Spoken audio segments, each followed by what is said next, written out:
Assalamualaikum. My name is Widi Mutakin from Expose Academy. In this video, I want to provide you with a quick beginner's course on how to use Krita to create a simple illustration. For those of you who are new to Krita, Krita is a free and open source digital painting software.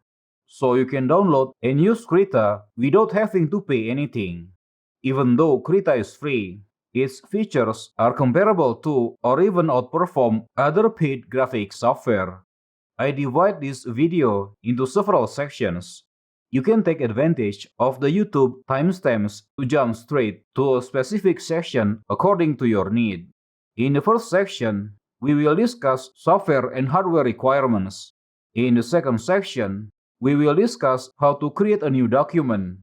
Then we will cover how to set up the UI, learn how to navigate the canvas, and so on, as you can see on the screen. Let's first discuss the software. To download Krita, you can go to krita.org, then open the download page. Automatically, the website will detect the operating system you are using and provide the appropriate installer file.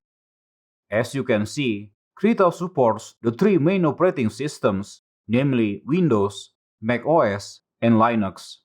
Krita is even available on Android, though you need to access the Google Play Store to get that version. When I record this video, the latest version of Krita is 5.06. So, all the features and the UI that you will see in this video are the ones available in version 5.06. Then, in terms of hardware, you will need a computer that is powerful enough to run graphics software. Usually, a gaming computer with a dedicated GPU will be fine. After that, what you need is a drawing tablet. A drawing tablet is an input device that can simulate the way we draw with a pencil or pen. Generally, a drawing tablet consists of two tools, a drawing board and a pen. Some of the drawing tablets have a monitor or a screen as their drawing board. You can purchase these types of drawing tablets if you have the budget. But in general, a drawing tablet with a non-monitor drawing board is more than enough. The most renowned drawing tablet brand is Wacom. But besides Wacom, there are actually many other brands out there such as Huion, XP Pen, and so on. I have used Wacom and also some of the other brands, and I have to say that even though the other brands are quite good in general, in terms of the build quality and durability, Wacom is still at the top. So, it is quite normal that the price of Wacom tablets is generally more expensive than the others. The reason why we need a drawing tablet is that we can control a pen with more precision compared to a mouse. And also, one of the most important features of a drawing tablet is its pressure sensor. When drawing, we can apply different pressures to control various aspects of the brush strokes, such as the transparency, brush size, brush orientation, etc. This is something that you cannot get when you only use the mouse. The first time you run Krita, you will see something like this. To create a new document, you can click on this button, or you can also press this button at the top. The most important parameter you need to specify when creating a new document is the image size. How many pixels in width and how many pixels in height. The larger the image size, the more pixels it contains, and so the more details you can put into the drawing. But of course, the file size will be bigger, and the demand for your computer's performance will also be higher. For a start, I am using a size of 2400 by 2400 pixels. Later, we may crop the image again as needed. Then, for the resolution, this parameter is the ratio between the number of pixels against the size in the real world when you print or display the image. The higher the value, the more pixels condensed in an area, making the image look sharper. In general, high-quality print media uses a density of 300 pixels per inch. Using a number above 300 ppi is very possible, but not very useful. Why? Because our eyes cannot even tell the difference. But you really don't need to bother with this number, because it is not a fixed value. When later you want to print the image, you can freely change the value or scale the image. Again, the most important things are the size values, or the width and the height of the image in pixels. For the color settings, it's a bit too complicated to cover everything in this video. For now, just use the default values already provided. So, for the color model, just use RGB alpha. For the bit depth, use 8 bits per channel. And for the ICC profile, also use the default one. If you are curious about the details of these color parameters, I discuss all of this in more depth in my online courses on Udemy or Skillshare. If you are interested, you can check the links in the description below. Next, open the Content tab. Here, for the majority, we are also going to use the default settings. What we need to make sure of now is the number of layers. We need to set this to 2 so that later our document has 2 layers. The first layer at the bottom will be just a solid white, while the second layer above is a transparent layer. Now, you can choose a darker or a more neutral color for the background. But I usually do this later after the sketching process is complete. If you are done, you can click the Create button to create the document. After we have a document opened, we can see the complete UI of Krita. This is the default UI layout. Personally, I am not a big fan of this UI layout, so I want to change several things to better suit my preference and workflow. You don't need to do this if you don't want to, but at least from this video, you will know how to make your own UI layout in case you need it later. First, I drag and move the toolbox so that it is on the top area. And I resize the panel so that all the tool icons are in one row horizontally. Then, I prefer this advanced color selector docker to be on the left side. To move it, because currently it sticks to another docker, you need to click this button first. Then, we can drag it to the left. The same thing for the tool options docker. We want to place this on the left side just below the advanced color selector. We can still adjust the width or height of the docker if needed. Finally, I close this brush preset docker because we can access it also above via this button. In Krita, these UI panels are called dockers. Krita provides many types of dockers. You can show or hide dockers by pressing the settings menu, then choose dockers. For now, I am only using the advanced color selector docker to select colors, then the tool options docker to access the parameters of the active tool, the layers docker to organize the image composition, and the last one is the toolbox docker, which is this top docker where the tool icons are. So, this toolbox panel is also a docker. Feel free to experiment with the other dockers, but at least, if you want to follow along with this video, make sure these 4 dockers are open in your Krita UI. The last UI setting I want to change is the type of the advanced color selector. Currently, it has a triangular shape. I personally prefer the rectangular shape. To change it, we can click on this small icon. Then click here, and just pick the model that you like. I like to use this one. And if you are done, just click OK to confirm. As you can see, now, the advanced color selector uses the rectangular model instead of the triangle one. Next, we will cover canvas navigation. Krita supports many different methods for canvas navigation. To save time, we will discuss only a few of them, which are the ones commonly used. The first method is to use the middle mouse button.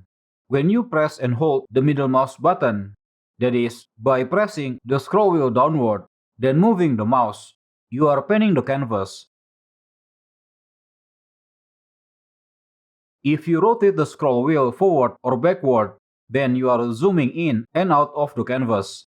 And lastly, if you hold down Shift and click drag with the middle mouse button, you are rotating the canvas. Please keep in mind that this navigation technique is different from the transformation technique. What I mean by this is that the image you have in the document does not change at all. The navigation process only affects how you view the canvas. To quickly rotate the canvas view back to its default orientation, you can press the number 5 key on the keyboard. The second navigation technique is using the spacebar key. For those of you already familiar with Photoshop, you may already be accustomed to using this method. So, the method is like this. When you hold down the spacebar key, then click drag with the left mouse button, you are panning the canvas. Then, if you hold down the spacebar and control key at the same time, then click drag, you are zooming in or zooming out of the canvas. If you hold down the spacebar and shift key at the same time, then click drag, you are rotating the canvas. Don't forget to press 5 again to return the canvas orientation to its default. Now, when you are using a drawing tablet, you can navigate the canvas by applying one of the methods we just discussed. If you prefer the middle mouse button approach, it's a good idea to set one button on your pen as a middle mouse button. Just for your information, there are two buttons on my drawing pen. I set the bottom one as the middle mouse button and the top one as the right mouse button. The final canvas navigation technique that I need to cover is the mirror view. In order to see the effect more clearly, let me first draw some random strokes on the right side. Okay? To use the mirror view, you can press the letter M on the keyboard. This feature is a toggle, meaning that you can press M again to return the view to its original state. If you forget the shortcut, you can open the view menu, then canvas, then click on the mirror view option.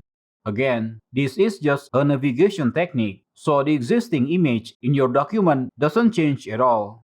We need this mirror view feature so we can see our drawing from a different point of view. Because usually, if we are working on one drawing for too long, our eyes or our brains become accustomed to various mistakes that exist in the drawing. Flipping the image can help us to break the routine and so allows us to see the image more objectively.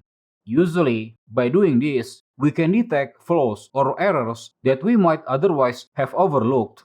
Now, you need to differentiate the mirror view command from the two mirror icons at the top.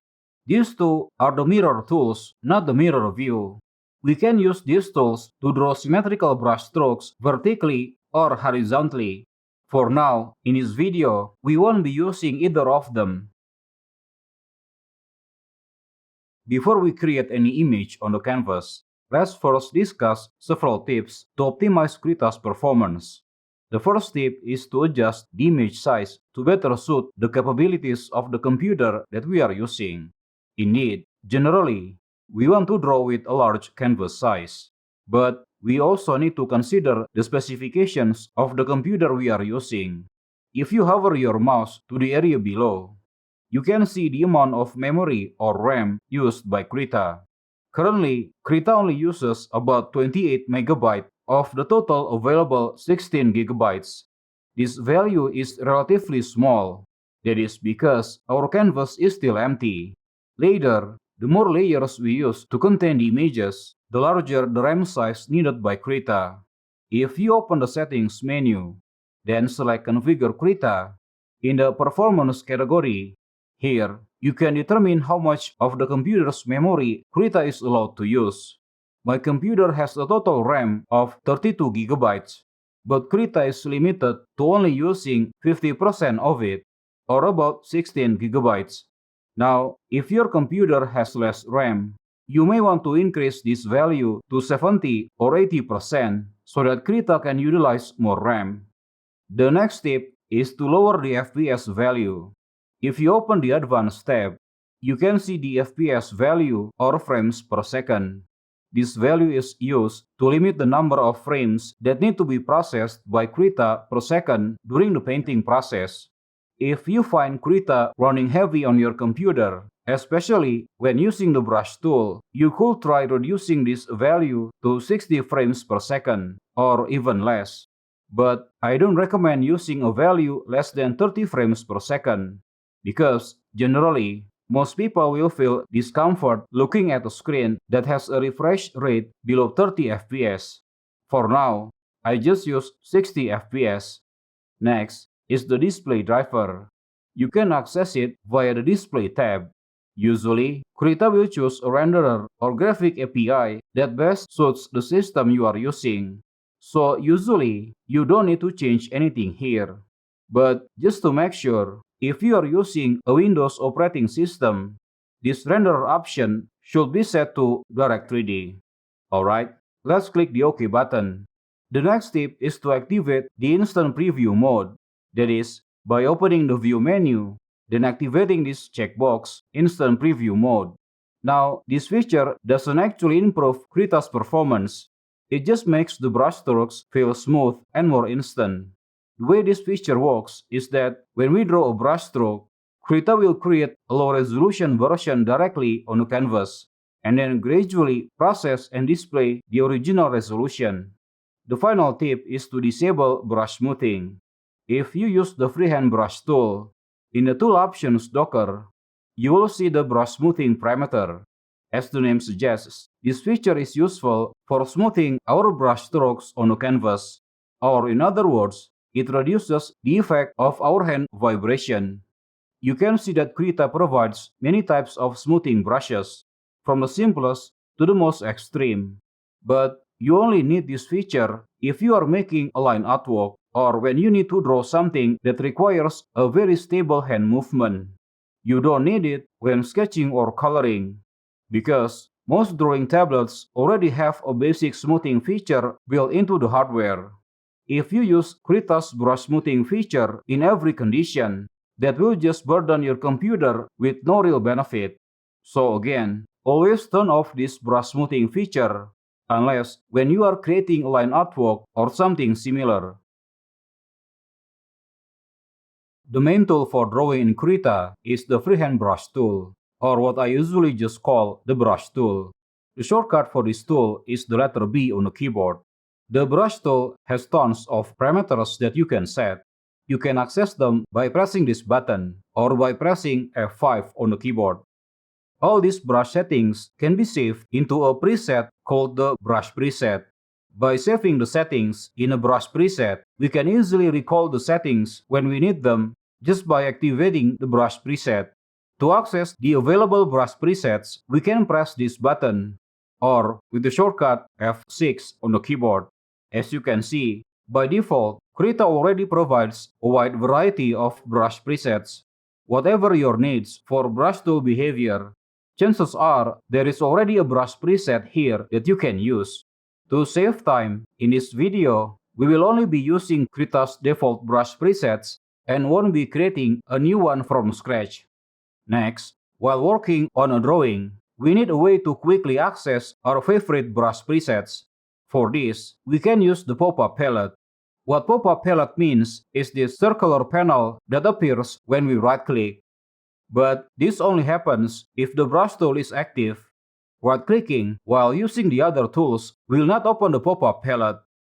To place brush presets into the pop-up palette, we need to take advantage of the tags feature. I will show you how to do this, while at the same time, we are going to pick several brush presets that we will be using in our next project. First, we want to take this brush preset called Eraser Circle. We will use this for erasing. To add a new tag to this brush, just right-click and then select Assign to Tag.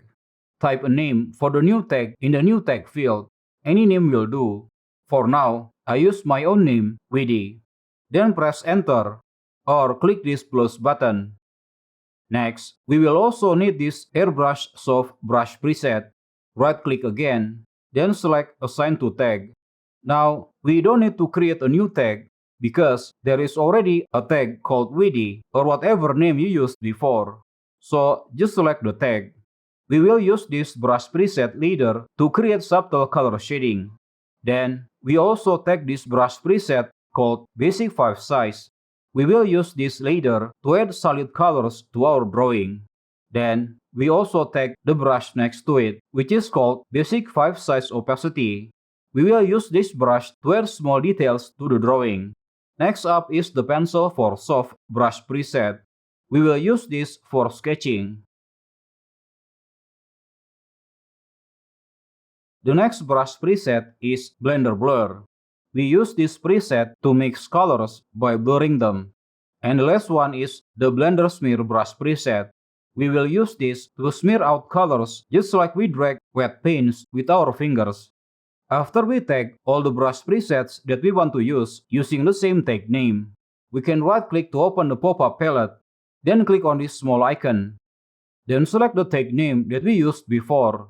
And now, we can see all the brush presets we selected earlier appear in the pop-up palette. From here, we will use the pop-up palette to access all of these favorite brush presets. We may still open the brush presets panel every now and then if we need to access other unique presets. The first step in making an illustration is drawing a sketch. Make sure we use the paint layer 1 and not the background layer. I usually sketch in 2 stages. First, I make a rough sketch. Then after that, I draw a cleaner sketch on top of the rough sketch. For the rough sketch, I prefer to use colors that are close to white or with low opacity. This is so the result looks subtle. Use the pencil preset we prepared earlier. First, I am creating the basic shapes or skeletons. After the head, we can make the body, then the hands, and feet. In its right hand or the left hand from our point of view, I want to add a laser gun. I am speeding up the video because there are no new techniques that we need to discuss.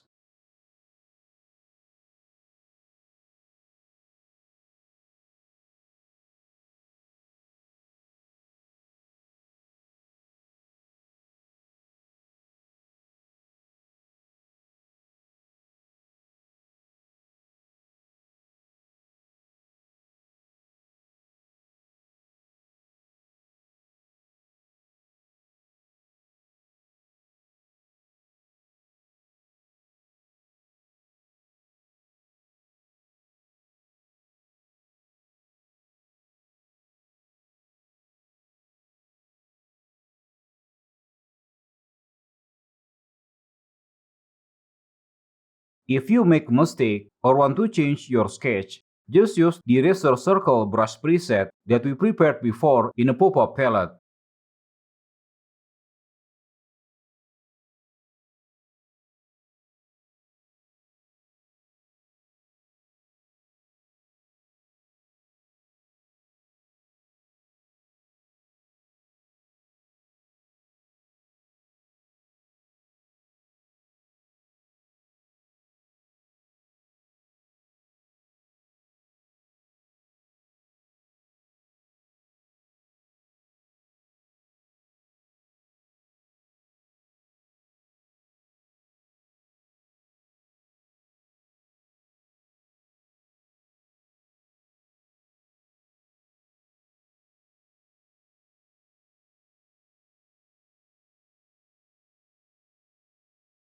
And here is the final result of the initial or the rough sketch. I added some details of the record and also revised the pose of the legs. In the next stage, we want to create a cleaner sketch. For this, we can create a new layer above the rough sketch layer. To do this, simply click on the plus button below. For the second stage or the clean sketch, I use black color. The process is quite easy. Basically, we just need to follow the lines in the initial sketch. Since there is no new technique I need to cover, I'll just speed up the video.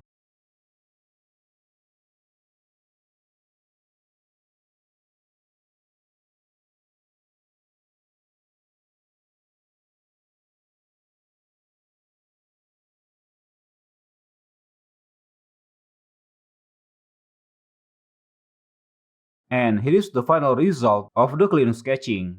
You can just delete the previous layer containing the rough sketch. But depending on the illustration style you want to use, you may need it again later. For now, I will keep it so later I can use it again at the end of the video. Rename this layer to Sketch. To add some base colors to the illustration, we can start by creating a silhouette. For this, we can create a new layer, but move it down so it is below the sketch layer by pressing the down arrow button. And for a sketch layer, we need to change its blending mode to multiply. If you don't know what multiply blending mode is, basically, it will not cover the colors in the layers below it. Instead, it will still display them while making them darker. Double-click on the name and change it to color. Just to be safe, we can lock this layer. Then make sure we are indeed in a color layer. To create a silhouette, we should start with the most dominant color in the image. For our turtle, that will be the color of the front body. So let's pick a cream or beige color. To apply this color to the canvas, there are various approaches that we can take. First, we can use the basic 5-size brush preset that we prepared earlier. This is perhaps the manual method of adding base color. Personally, I prefer to use selection first. Krita provides a lot of selection features that we can use. For example, you can use the freehand selection tool. Just click drag like you are drawing with the brush tool. Then release to confirm the selection region. After that, we can fill the selection region with the foreground color by pressing the shortcut Shift Backspace. Then press Ctrl Shift A to clear the selection. So this is the first approach. In addition to the freehand selection tool, you can also use the polygonal selection tool. To use this tool, you need to perform click releases to determine the points of the selection area. After that, double-click to confirm. Or, you can also click again on the starting point to confirm the selection. After that, you can press Shift Backspace again to fill the selection with the foreground color. My favorite selection tool is the Bezier Curve Selection tool. In essence, with this tool, you can utilize vector drawing techniques to create the selection region. If you used Adobe Illustrator before, or perhaps CorelDRAW or Inkscape, etc., inshallah, you are already familiar with this tool. But for those of you who have never used vector software before, you may need a bit of practice to be able to use it. If you find this tool troublesome, don't worry. You can still use the 3 previous methods that I showed earlier. From here, I'll just speed up the video because there are no new techniques that we need to discuss. Please note that you can also erase with the help of the selection tool. To do that, first, you create a selection on the area you want to delete, then press delete on the keyboard.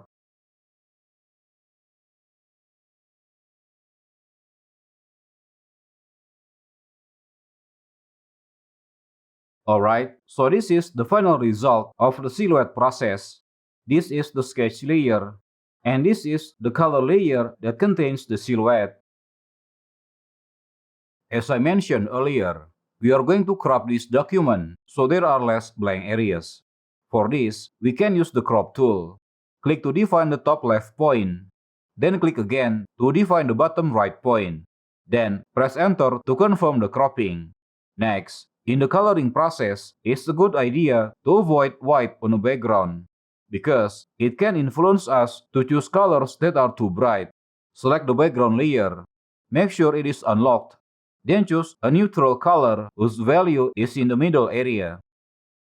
Then, we can add a color gradation in the background just to provide a reference for the final color. We can press B for the brush tool. Right-click and select the airbrush preset that we have prepared. Choose the color that you want. And make some brush strokes on its background layer. We are not going to create a detailed background for this illustration. Later, at the end of the video, I want to make it as if there is a dark outer space color in the upper area, while in the lower right area, I want to add a bright blue color, making it look like the Earth's atmosphere. For now, I think this is enough. We can lock the background layer again. To add the base colors, we need to go back to the color layer. Now, we want to constrain the brush strokes so they don't come out of the silhouette area we created earlier. For this, we need to activate this alpha lock button. In this condition, if we draw anything on this layer, for example, adding some red brush strokes, you can see that the strokes won't come out of the pre-existing area. Alright? For coloring, we can use all the methods we discussed earlier when creating the silhouette. Just for example, we can choose a green color, then, with the basic 5-size brush preset, we can just draw to apply the color manually.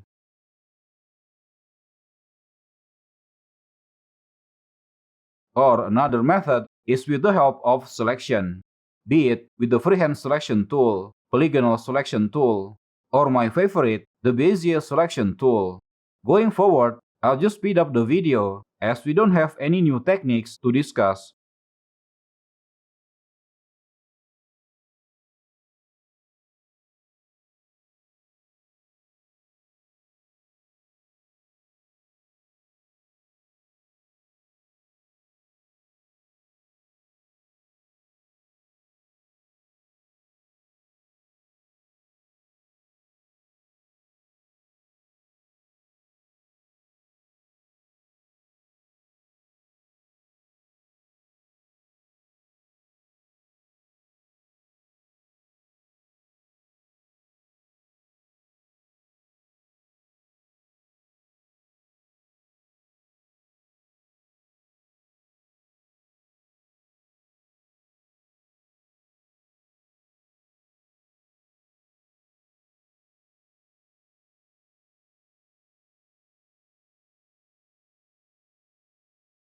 And this is the final result of the coloring stage. The next stage is adding the ambient occlusion. Essentially, ambient occlusion is a shadow type that looks soft or subtle and usually appears in corners, holes, and crevices. To create this type of shadow, we need to create a new layer above the color layer. Rename this layer to AO, which stands for ambient occlusion. Then, this is very important.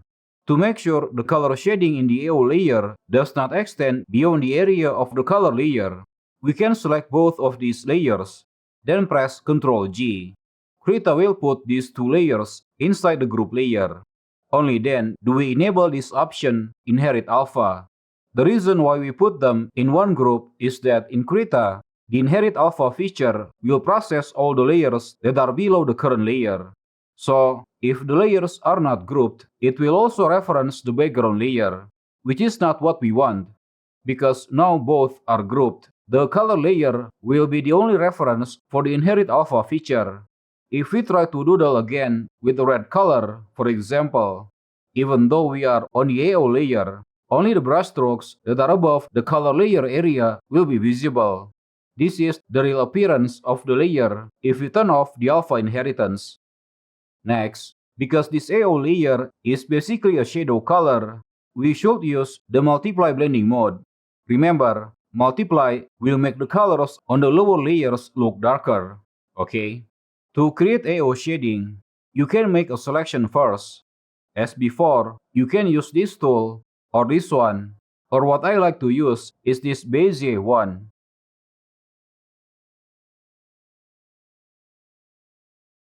Create the selection area. Then use the brush tool. Use the airbrush preset. Reduce the brush size by holding down Shift, then click drag the mouse to the left. Then for the color, ideally, you use a darker version of the base color. But if you are too lazy, like me now, you can just use black for all AO shading colors. And since black is a strong color, you may need to lower the opacity of the brush. You can press I to lower the opacity by 10%, and pressing the letter O to increase it by 10%. Let's just set this at 50%. Then make brushstrokes like this. If you feel that the brushstrokes are too thick, you can erase them by pressing E or by pressing this icon to activate the eraser mode. So in Krita, you can use the airbrush or basically any brush preset as an eraser by enabling the eraser mode. Once you are done erasing, don't forget to press E again to return the brush tool to the normal mode. For now, I am speeding up the video again as there are no new techniques that we need to discuss. The conclusion is that for the shading process, we rely on the selection tool and also the airbrush preset.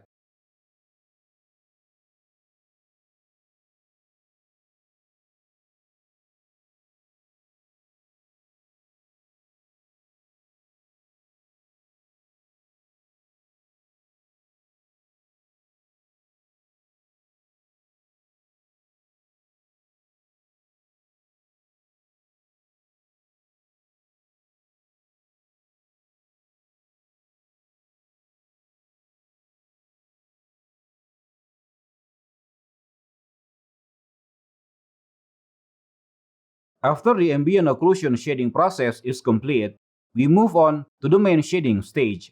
At this stage, we need to determine where the light source is. For this image, I want the light source to be on the top left. Why? Because later, I like to use the light from the rocket as the secondary light source. So again, the main light source is from the top left, while the backlight will be coming from the rocket burst on the bottom right. For the shadow, we can create a new layer. Since we want to make the colors below darker, we need to change the blending mode to multiply. Rename this layer to shading. Then, just like the AO layer, we also want this layer to use the inherit alpha feature so that its transparency is constrained by the color layer below. Then, for the shading process, it is technically similar to the AO process. I am going to rely on the Bezier curve selection tool again. I have set a custom shortcut for this tool, which is the letter C. So, you may see the tool activates itself without me pressing the tool icon. That is because I pressed the letter C on the keyboard. After creating the selection, we can use the airbrush preset to apply the shading color. For this, I want to use a dark blue color. What makes this stage different from the AO stage is that now we need to pay attention to where the light source is. If you think the shadow borders are too sharp, you can use the Blender Blur preset to smooth them out.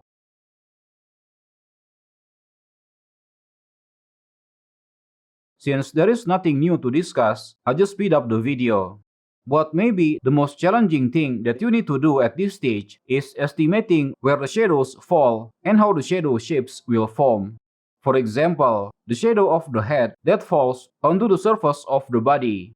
Indeed, our role here is not trying to be a scientist, so it is okay if the shape of the shadow is not scientifically accurate, as long as it still looks natural or normal and attractive to the eyes. You are doing a good job.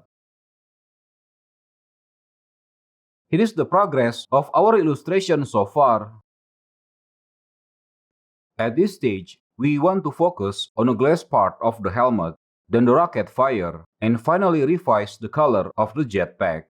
For the helmet glass, we can create a layer below the color layer, then make a selection in the helmet glass area.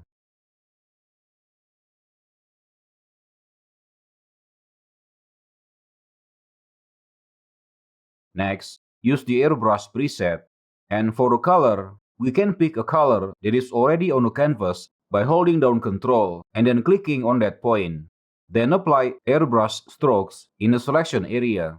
Make the bottom thicker than the top.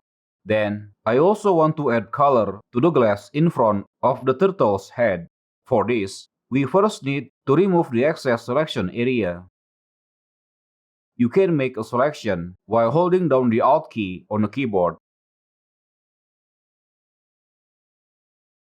This will reduce the existing selection. Then, we can create another layer above the shading layer, and just add some airbrush strokes on this layer. Make the top one darker than the bottom one. Next, we want to soften the rocket fire. This is what our illustration looks like without the sketch lines. The color of this rocket fire is on the color layer. Use the brush preset Blender Blur that we prepared earlier. Then just drag the pixels around to mix the colors. But we don't want all of them to be totally blurry. We can let some of them look sharp or contrast, just to give it some randomness. Alright, finally, we want to revise the color of the jetpack to off-white, similar to the buckle color in front. So, we can hold down Ctrl and click in the buckle area to pick the color. Then create a selection. Then press Shift Backspace to fill the color. This is the advantage of making illustrations using layers. It is easier if we need to make revisions like this. Now, we move on to adding highlight colors and also backlight effects to the drawing. But before we do the coloring, I want to revise the sketch image just a bit. We need to select the sketch layer. I am using the Eraser Circle brush preset to erase some of the lines on the rocket burst. Okay, next, to add the highlight color, we need a new layer. To avoid confusion, let's first rename this helmet glass layer to glass, and rename the layer for the highlight colors to highlight. Then, since this highlight layer has to brighten the colors on the layers below it, we need to set its blending mode to screen. Then, we can start by creating a highlight color on the helmet. Technically, the process of adding highlight colors is similar to the AO and shading process. For example, let's make the selection first. Then use the airbrush preset.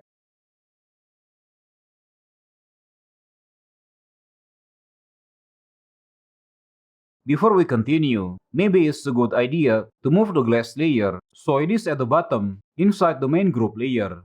Rename this layer to glass, similar to the name of the glass layer above, as they both have the same function.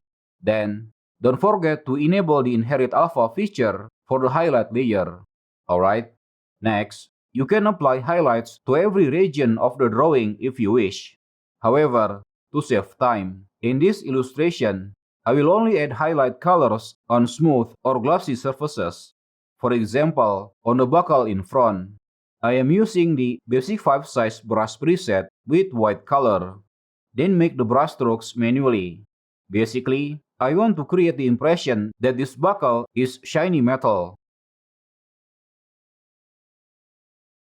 Alright, for the rest, I just repeat the same technique either manually or by using selection first. Since there is nothing new to cover, I'll just speed up the video.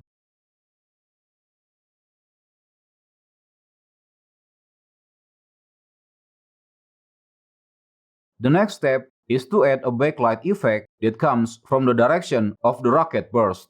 To strengthen the effect, we can make the light of the flame burst even brighter. For this, we can create a fire-shaped selection in the topmost area closest to the source. Then, use the airbrush preset and choose a bright yellow color close to white. Then make brush strokes in the selection area. Make the one above lighter than the one below. After that, we can continue to color the backlight on the edges of the surface that is close to the rocket burst. For example, in its hand area, create the selection first. In this process, you need to play with your imagination a lot. If we have light emitting from the rocket fire, where does this light fall and illuminate other surfaces? After we have the selection, we can use the airbrush preset again and pick a bright orange color. Then make some brush strokes in the selection region. Alright, for other backlight areas, the process is technically the same. We need to create the selection first, then use the airbrush preset to apply the color.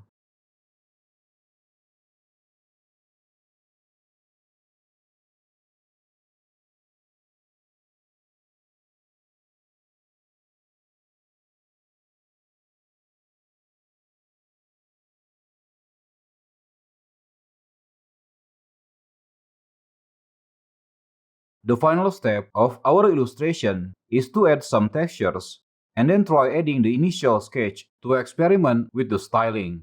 I put these processes at the end, because not everyone will like or prefer the styling result. You may use or not use them depending on the illustration style you want to after. Alright, first, I want to change the name of this group layer to composition, or maybe just comp for short. Okay. To add a texture effect, we can create a new layer above the color layer. Rename this layer to texture. And as with other layers, we also need to activate the alpha inheritance option. For texture effects, I usually set the blending mode to overlay. Then, because we haven't set up any brush presets in a pop-up palette that can generate textures, we need to open the brush presets panel and choose a brush preset that can produce the texture that you like. For now, I want to use this brush preset that looks like a crayon. We can start from the rocket fire area. Pick a red color that has strong saturation but is slightly darker. Then just make brushstrokes on its rocket burst area. If there is an excessive texture, we can activate the eraser mode to remove it.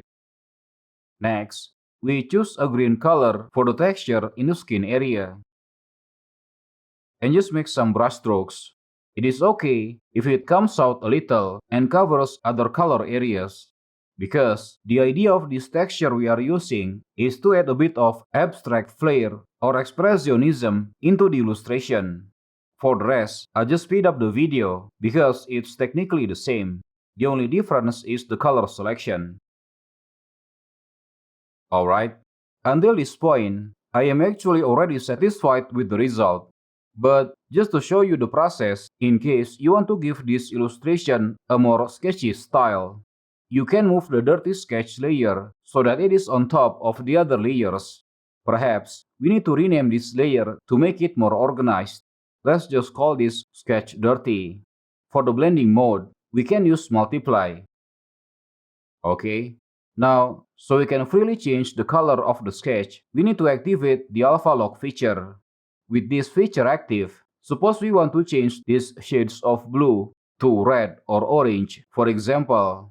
Just choose the color, then press Shift Backspace. Once again, the color that we fill does not block everything because of the alpha lock feature. As you can see, by using the dirty sketch, we can get a unique illustration style. Personally, I don't like this style and prefer a clean look. But you may have a different opinion. It's all a matter of taste, not a matter of right or wrong. And here is the final result of the illustration. You can see that I added some more color to the background of the record using the airbrush preset. This video tutorial is quite long and we covered a lot of things. However, we only touch less than 10% of what Krita can do. If you are serious about digital art and want to learn Krita more thoroughly, then you should join my online course on Udemy or on Skillshare. When I made this video, there were already 2 courses about Krita in English and 1 course in Bahasa Indonesia. My goal for this year, inshallah, is to complete 3 Krita courses from basic, intermediate, and advanced levels, both for English and Indonesian. Besides teaching you the fundamental concepts, these courses will guide you to use different types of features available in Krita to create different types of illustration styles.